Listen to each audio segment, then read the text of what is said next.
Hello बच्चों, let's read this question. It says which of the following statement is not true. कौन सा statement इसमें से सही नहीं है।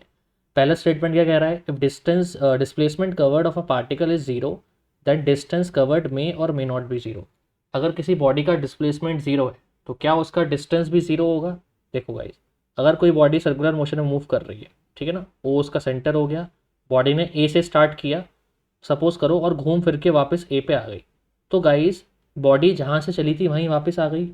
तो इस केस में बॉडी का जो डिस्प्लेसमेंट होगा, मैं आपसे पूछूं डिस्प्लेसमेंट कितना होगा, तो इसका आंसर होगा ज़ीरो, क्योंकि जहाँ से चली थी वहीं वापस आ गई। अब सपोज करो रेडियस इसका आर है, तो गाइस एक चक्कर में, एक राउंड में बॉडी कितना डिस्टेंस ट्रेवल करेगी, सरकमफेरेंस जितना, विच इज़ 2πr। तो डिस्टेंस तो ज़ीरो नहीं है, ठीक है ना। इसका मतलब पहला जो स्टेटमेंट है वो करेक्ट है, ऑप्शन सही नहीं है।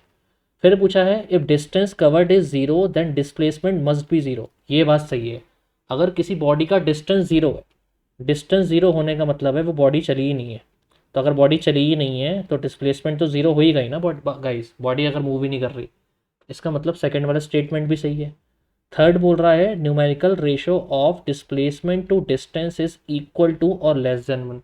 देखो, डिस्प्लेसमेंट जो होता है ना किसी भी बॉडी का, किसी भी बॉडी का जो डिस्प्लेसमेंट होता है वो डिस्टेंस के इक्वल होगा या उससे कम होगा, उससे ज़्यादा नहीं होता। तो डिस्प्लेसमेंट हमेशा या तो बॉडी के डिस्टेंस के इक्वल होगा या उससे छोटा होगा, उससे बड़ा नहीं हो सकता। इसका मतलब इन दोनों का रेशो क्या होगा, अगर इन दोनों का मैं रेशो निकालूंगा इस, तो या तो रेशो वन आएगा, ठीक है ना, या फिर उससे छोटा आएगा। इन दोनों का जो रेशो है या तो वो वन आएगा या फिर वो वन से छोटा आएगा, वन से बड़ा कभी नहीं आ सकता, ठीक है। इसका मतलब सी वाला स्टेटमेंट भी करेक्ट है। डी क्या कह रहा है, numerical ratio of velocity to speed is always less than one. देखो गाइस, वेलोसिटी होता है किसी भी बॉडी का डिस्प्लेसमेंट अपॉन टाइम। किसी भी बॉडी की वेलोसिटी क्या होती है, डिस्प्लेसमेंट अपॉन टाइम, ठीक है।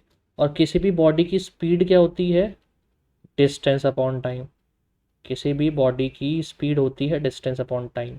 अब डिस्प्लेसमेंट डिस्टेंस से छोटा होता है या उसके इक्वल होता है ना।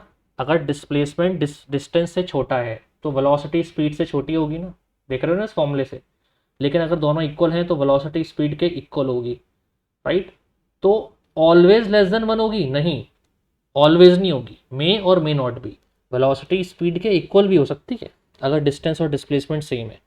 तो डी वाला जो स्टेटमेंट है वो इनकरेक्ट है, मतलब डी ऑप्शन सही है। Okay, so I hope you have understood it well. Good luck.